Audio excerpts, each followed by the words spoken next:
Long days exploring the best theme parks in the world, ever-changing weather conditions, and rides where you may get wetter than falling in the sea. There's a lot of variables to consider when packing your day bag to take the Orlando theme parks, so coming up in this episode I'm breaking down the absolute essentials you'll need for your next theme park adventures.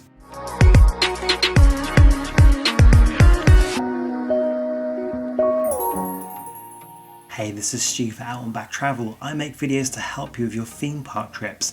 If you find these tips helpful, please drop the video a like and consider subscribing to the channel, as it helps me battle that tentacle kraken that is the YouTube algorithm. Visiting the Florida theme parks is a marathon, not a sprint. These parks are on such a giant scale, you're going to spend a huge amount of time walking, and you're going to be walking for miles. So when it comes to your theme park bag, you need to get the balance between being prepared and not packing so much you'll need a husky sleigh to pull you along, although that might be a good idea towards the end of a 2-week vacation. So let's think about the size and practicality. Firstly, you need to think about the size of the bag. At Walt Disney World, your bag will go with you on all the rides, including through the loops on the Rock and Roller Coaster, so you'll need a bag that can easily fit between your feet as you squeeze into a ride car. At the SeaWorld and Universal parks, you need to store your bags inside lockers before boarding the major attractions. Universal has the smallest locker size. Although they're free of charge unlike the Seas, your bag does need to be less than 35 by 13 by 42 centimeters. Imagine trying to put your bag inside that cornflakes box. It's quite a tight space. My current bag is a hiking bag, so it comes with lots of useful compartments and pockets, so it makes it easy to find the things inside.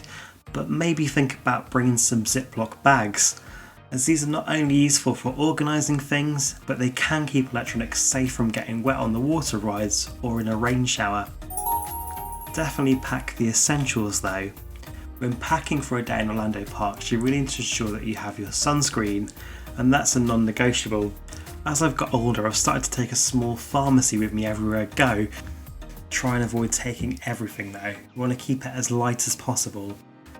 But you will need a water bottle to ensure you keep yourself hydrated in that Florida climate. Water bottle refilling stations are becoming more common, especially around Disney World. The Disney food locations will also offer free drinking water, just ask a cast member. Meanwhile at Universal, the Coke Freestyle machines offer free water, and you can use any cup to dispense the free water. It doesn't have to be one of the refillable cups. But that brings us on to Unlimited Drinks Cup. The Universal and SeaWorld parks offer refillable drinks programs. The downside of these is, while you'd be lovely and hydrated all day, your body's sloshing with Coke products. The downside is you're going to have to think about lugging around that cup with you all day. So make sure you've got some space inside your bag if you're going to go for it. And don't forget the snacks. Candy, chips, trail mix. It's handy to have those snacks available that can help you get through the long day between your meals. As well as keeping yourselves filled up, you'll need to think about keeping that phone juiced up too, so I'd recommend bringing a portable charger. We have to use our phones so much more in the theme parks these days to mobile order, check the queue times, and even as a park map for directions, and that can really take a drain on your battery. And the theme park days can be quite long as well. You could be getting there fairly early to late at night, so I'd recommend carrying a good portable charger and a cable in your backpack. Weather provisions. Whether it's water rides or the Florida rainstorms, you do need to be prepared to get wet during your Florida theme park days.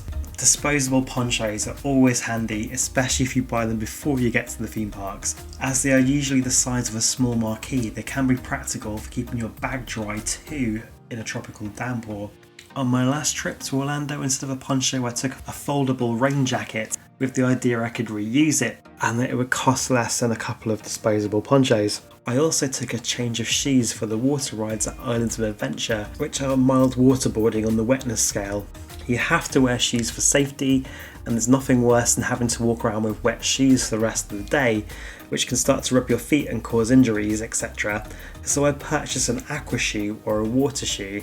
They cost less than £10 and you can squash them down so they don't take up much space in the bag, and then they can dry quickly. These were great for popping on the water rides, and I could change back into my dry shoes afterwards. They also came in handy during the Florida downpours. But as I said at the start of the video, you want to make sure you get the balance of packing as light as possible, because you're going to be carrying this around with you all day, and taking enough items. But the aqua shoe was definitely helpful on those water ride days. So that concludes my top tips for what to pack in your bag for a day visit to the Orlando theme parks. Did you find these helpful?